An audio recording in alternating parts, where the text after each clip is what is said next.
Hari ini kita akan melakukan praktikum uji karbohidrat.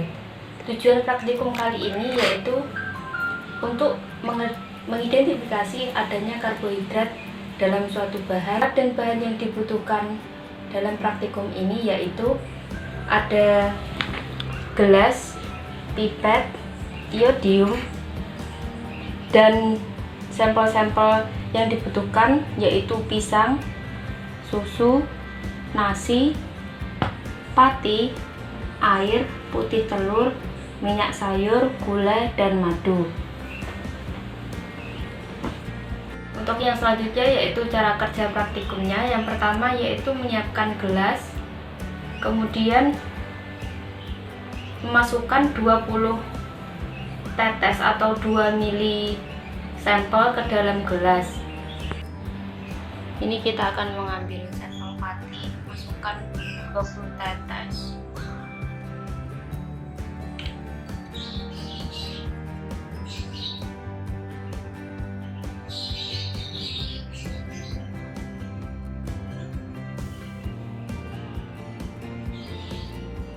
Ini dia sampel tepung patinya.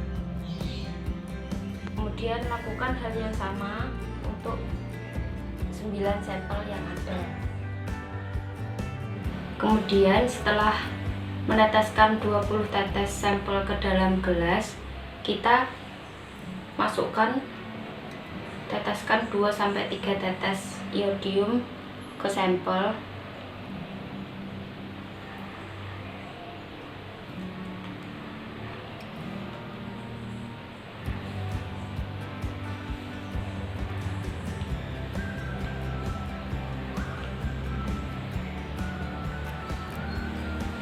Selanjutnya yaitu dikocok dengan hati-hati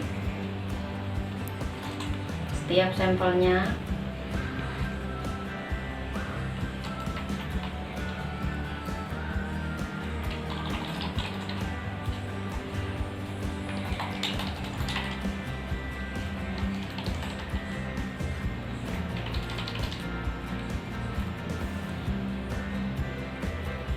Kemudian kita amati masing-masing warna pada sampel. Di sini perubahan warna pada sampel pisang seperti ini.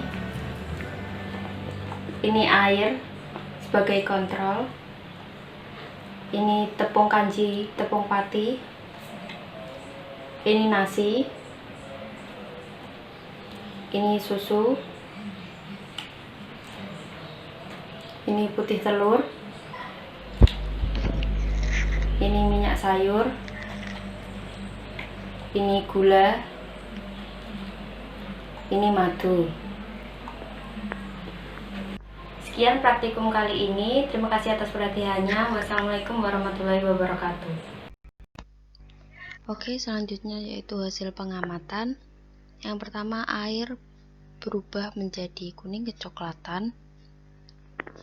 Yang kedua, nasi berubah menjadi biru kehitaman. Yang ketiga, susu tetap berwarna putih. Oke, yang selanjutnya yaitu yang keempat, madu berubah menjadi coklat. Kemudian yang kelima, pati berubah warna menjadi biru tua. Yang keenam, gula pasir berubah menjadi kuning kecoklatan. Yang selanjutnya yaitu yang ketujuh, pisang berubah warna menjadi biru pucat. Yang kedelapan, putih telur tidak berubah warna, yaitu tetap putih kekuningan. Yang kesembilan, minyak sayur tidak berubah warna, tetap kuning kecoklatan. Oke, selanjutnya kita akan membahas tentang uji amilum ini. Pada percobaan uji amilum ini bertujuan untuk mengidentifikasi adanya karbohidrat dalam suatu bahan makanan. Sampel bahan makanan yang diuji yaitu glukosa yang berupa nasi, galaktosa berupa susu, fruktosa berupa madu, sukrosa berupa gula pasir, pati berupa tepung kanji, dan sampel bahan alam seperti pisang, minyak sayur, dan putih telur. Untuk menguji sampel tersebut, reaksi yang digunakan yaitu reaksi iodin. Dalam uji amilum, jika positif mengandung karbohidrat, warna berubah menjadi biru. Sedangkan bila tidak ada perubahan warna, menandakan hasil tes amilum negatif.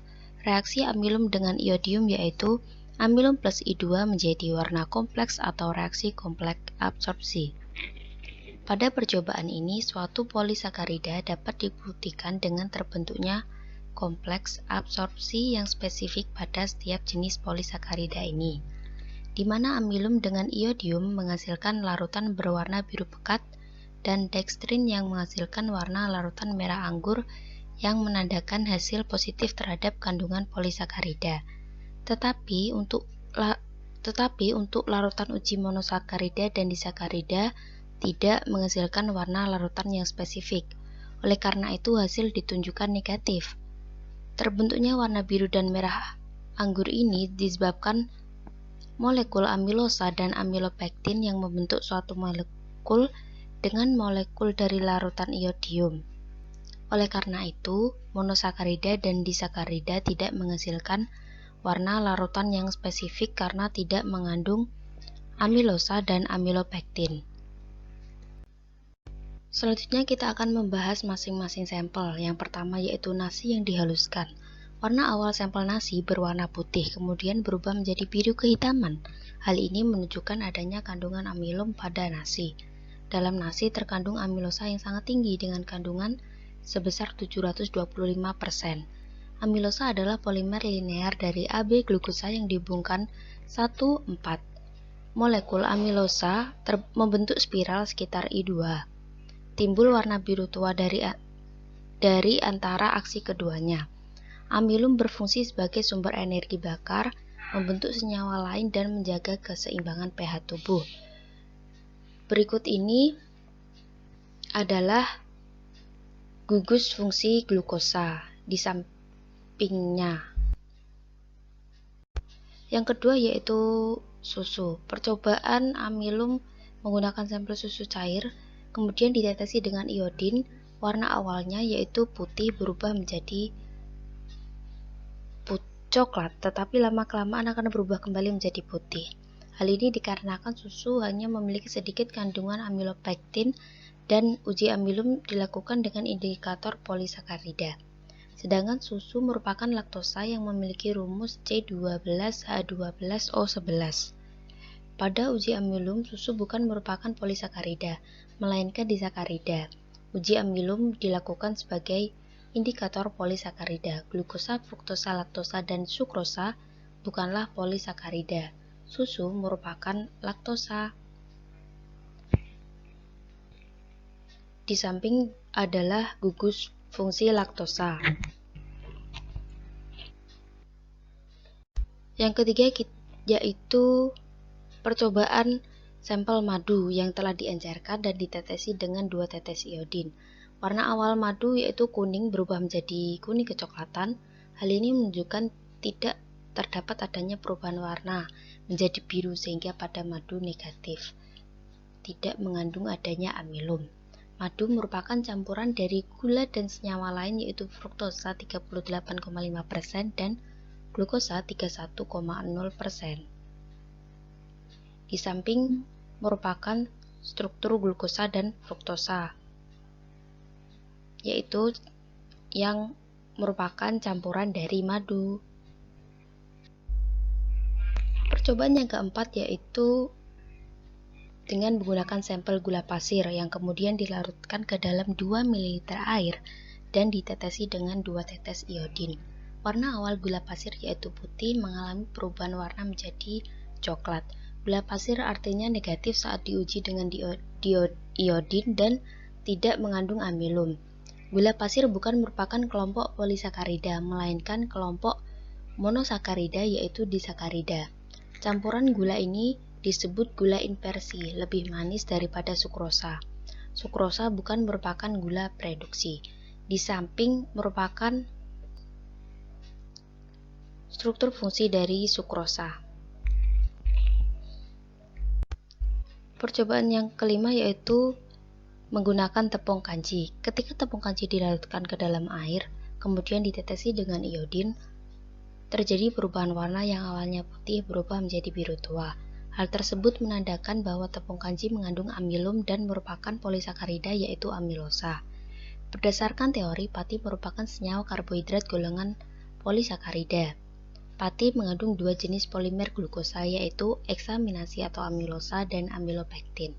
Ikatan yang terjadi antara dua monosakarida akan menghasilkan minimal satu gugus karbonnya, sehingga semakin panjang rantai monosakarida, maka semakin sedikit pula gugus karbonil yang dapat dioksidasi. Hal inilah yang menyebabkan pati menghasilkan warna ungu kehitaman atau biru tua pada saat percobaan. Di bawah merupakan struktur fungsi dari amilosa. Sampel yang keenam yang digunakan yaitu pisang. Sampel bahan alam ini dihaluskan, kemudian ditambahkan air dan ditetesi dengan iodin. Setelah dikocok dengan hati-hati, lama-kelamaan sebagian berubah warna menjadi biru pucat. Hal ini menandakan sebagian dari pisang mengandung amilum. Karbohidrat yang terdapat pada pisang adalah pati dan gula, di mana kandungan gula pada pisang 80% dan pati 5%. Sehingga ketika ditetesi dengan iodin tidak berwarna ungu secara merata. Yang ketujuh yaitu sampel minyak sayur. Saat minyak sayur ditetesi dengan iodin, warna awal kuning dan tidak berubah setelah ditetesi, yaitu tetap kuning. Hal tersebut menandakan bahwa minyak sayur tidak mengandung amilum karena kandungan dari minyak sayur adalah lemak. Sampel yang ke-8 yaitu putih telur. Putih telur ditetesi dengan iodin, warna awal kekuningan dan warna akhir tidak berubah atau kembali ke semula, yaitu kekuningan. Hal tersebut menandakan bahwa putih telur tidak mengandung amilum, karena apabila mengandung amilum yang bisa diuji seharusnya memiliki warna biru kehitaman. Kandungan yang ada di dalam putih telur adalah protein, lemak, dan sedikit karbohidrat. Sampel yang ke-9 yaitu air. Air digunakan sebagai sampel kontrol. Ketika sampel berwarna seperti warna air saat ditetesi dengan iodin, maka sampel tersebut negatif dari adanya kandungan amilum di dalamnya. Ketika air ditetesi dengan iodin, warnanya berubah menjadi kuning kecoklatan. Sehingga ketika sampel ditetesi berubah warna menjadi kuning kecoklatan ataupun coklat, maka sampel tersebut tidak mengandung amilum dan bukan merupakan golongan polisakarida. Kesimpulan dari praktikum yang telah dilakukan yaitu mengidentifikasi adanya karbohidrat dalam suatu bahan dapat dilakukan dengan uji amilum. Warna setelah ditetesi iodium jika positif mengandung karbohidrat akan menjadi biru. Sampel yang mengandung adanya amilum atau karbohidrat yaitu nasi, tepung kanji, dan pisang. Terima kasih kepada semuanya yang sudah menonton video praktikum dan penjelasannya. Sampai jumpa di praktikum selanjutnya.